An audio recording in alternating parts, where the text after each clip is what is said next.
Ji Parveen health and beauty tips से खुश आमदीद। आज की इस वीडियो में बात करेंगे जो कि बहुत ज़्यादा जिन लोगों को कब्ज़ की शिकायत रहती है।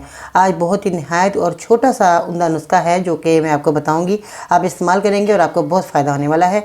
मेरी वीडियो को अंत तक देखिएगा, सुनिएगा, ताकि आपकी परेशानी घर बैठे ही दूर हो जाए। और हम तफसील से बात भी करेंगे कि हमें कब्ज़ की शिकायत क्यों हो जाती है, क्या वजूहत होती है जिसकी वजह से हमें कब्ज़ की शिकायत होती है, हमें किस तरह परहेज़ करना है। मज़ीद ऐसी मालूमाती वीडियोस देखने के लिए हमारे YouTube चैनल बाजी Parveen health and beauty tips को सब्सक्राइब कीजिए और बेल आइकन को लाजमी प्रेस कीजिए।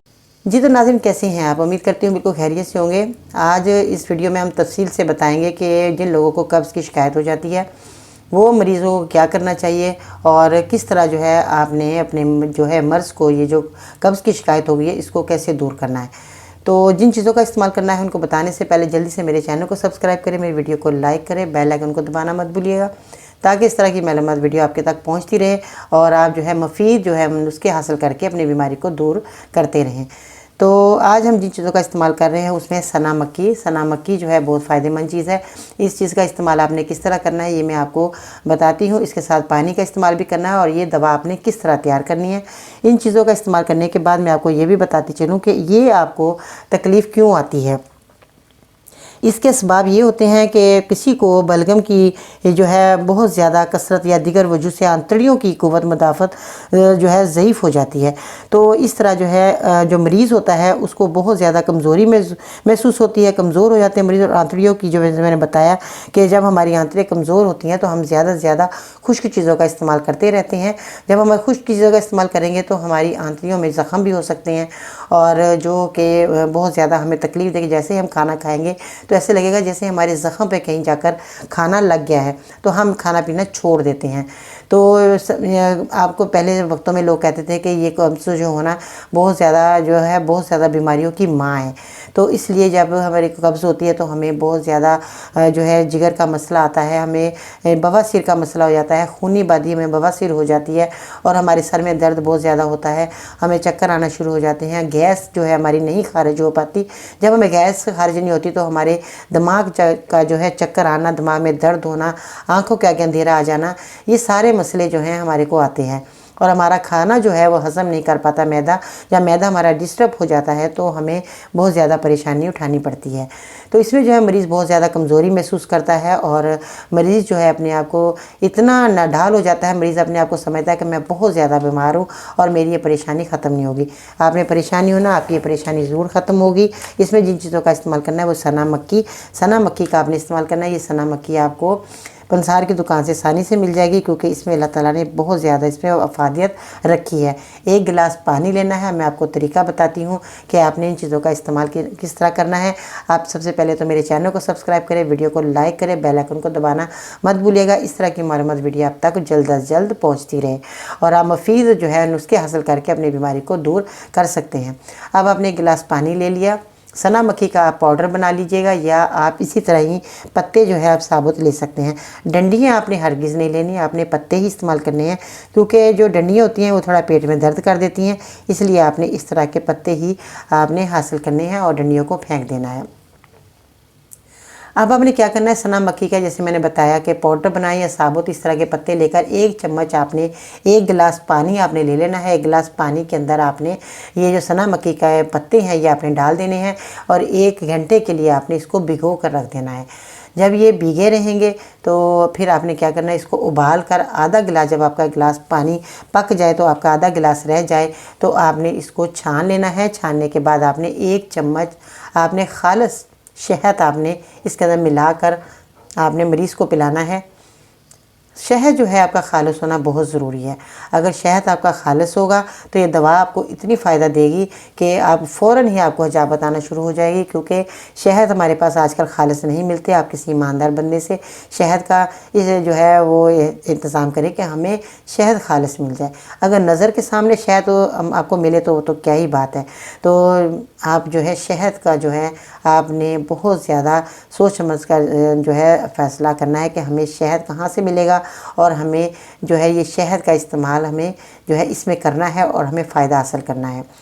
तो आपने 1 से 2 चम्मच भी आप शहद के मिला सकते हैं। इसमें कोई ऐसी बात नहीं कि आपको जो है शहद नुकसान देगा, बल्कि ये बहुत ज़्यादा फ़ायदेमंद चीज़ है। आपने 1 चम्मच शहद मिलाकर मरीज़ को रोज़ाना पिलाना है। तो ये रोज़ाना पीने से आपकी जो है कब्ज़ आस्ता आस्ता जो है आपकी ख़त्म होना शुरू हो जाएगी। ये बहुत ही मुफीद नुस्खा है। मैंने इस्तेमाल मरीज़ को कराया, इतना लोगों को फ़ायदा हुआ कि लोगों ने कहा कि बाजी ये नुस्खा बहुत कारआमद रहा। तो मैंने सोचा क्यों ना आप लोगों के लिए भी ये नुस्खा पेश किया जाए, ताकि आप लोग भी जो है कब्ज़ के मरीज़ हैं, बहुत ज़्यादा परेशानी है, उनको हजामत खुलकर नहीं आ रही, तो वो लोग जो है मेरा नुस्खा ज़रूर इस्तेमाल करें। एक बात मैं और आपको बताती चलूँ कि आप लोगों ने नरम ग़िज़ा का इस्तेमाल करना है। भुनी हुई तली हुई चीज़ें और ये आपने इस्तेमाल नहीं करनी। गोश्त बहुत ज़्यादा लोग तला हुआ और भून के छोटी छोटी बोटियाँ कर कर खाते हैं। और बाज़ार का खाना जो है आपने छोड़ देना है। जिन लोगों को कब्ज़ की शिकायत है, बाहर का खाना आप खाएंगे तो मज़ीद जो है आपकी ये बीमारी बढ़ती चली जाएगी और आपको फ़ायदा नहीं होगा। तो इससे बेहतर यही है कि आपके घर के खाने खाएँ, चटनी बनाकर खा लें, वो बेहतरीन है। बाहर के जो पिज़्ज़े और ये जो हम बर्गर वगैरह इन चीज़ों का इस्तेमाल करते हैं, ये हमारी बीमारी का बायस बनते हैं। ये मेरी इन बातों पर छोटी सी बार अमल कीजिएगा और आपको ज़रूर फ़ायदा होगा। नरम ग़िज़ा खाएँ, शोरबे वाला सालन बनाकर आप इस्तेमाल करें। चपाती खाएं और चक्की का आटा इस्तेमाल करें।